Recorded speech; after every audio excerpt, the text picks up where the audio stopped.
Hi guys, Miss Kim here. Let's read another chapter of the Jesus Storybook Bible by Sally Lloyd-Jones. We're going to read How to Pray. In those days, in the days that Jesus walked this earth, there were some extra super holy people. At least that's what they thought. And they were called Pharisees. Every day they would stand there in the middle of the street and pray out loud in big, extra super holy voices. They really weren't praying so much as just showing off. Do you know anybody like that? They used lots of special words that were so clever, no one understood what they meant. People walking by would stop and stare, which might sound rude, except that's exactly what the super extra holy people wanted. They wanted everyone to say, "Look at them, they're so holy.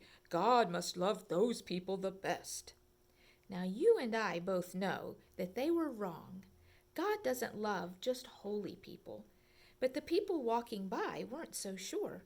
Perhaps you did have to be really clever or good or important for God to love you.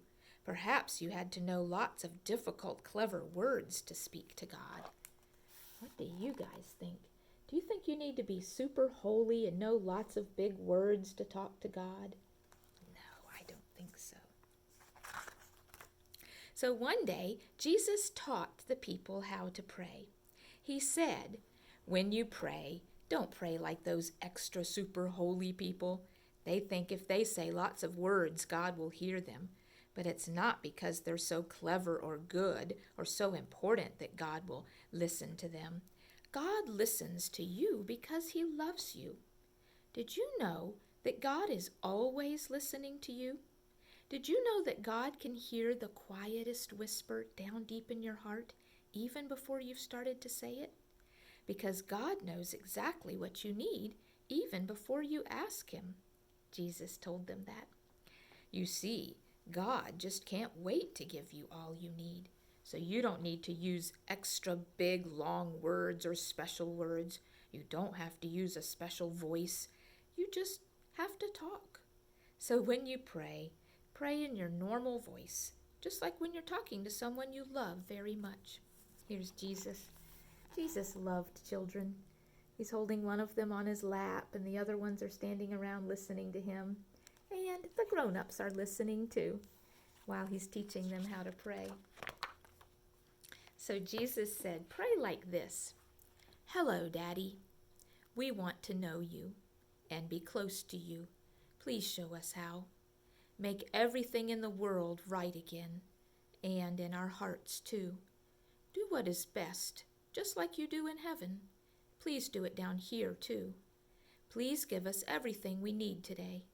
Forgive us for doing wrong, for hurting you. Forgive us just as we forgive other people when they hurt us. Rescue us. We need you. We don't want to keep running away and hiding from you. Keep us safe from our enemies. You're strong, God.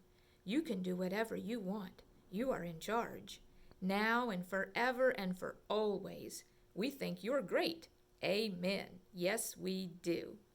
You see, Jesus was showing people that God would always love them with a never stopping, never giving up, unbreaking, always and forever love. So they didn't need to hide anymore or be afraid or ashamed.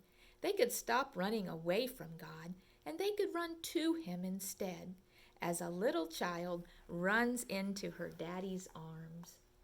Jesus was trying to help us to see that even though God made the whole universe and he's very powerful and he is very holy, we can run to him like he is our daddy.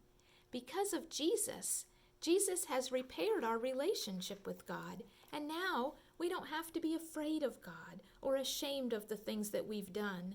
We don't have to stay away from God. We can run to God.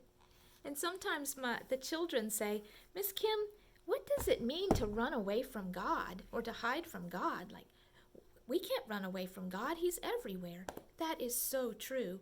But we've said, when they said don't run away from God, it means don't stop talking to God.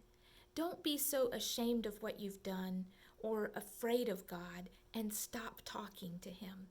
Instead, when you've done something wrong, when you've hurt someone, or you've lied, or you've taken something that didn't belong to you, or you've disobeyed your parents, instead of being like, oh God, I don't want to talk to you because I think you're going to be mad at me, instead say, God, I've messed up again today. Would you please forgive me and help me to do better next time? That's running to God instead of running away from God. And that's what Jesus was teaching his disciples and anyone who would listen, including us. Thank you for listening. Bye-bye.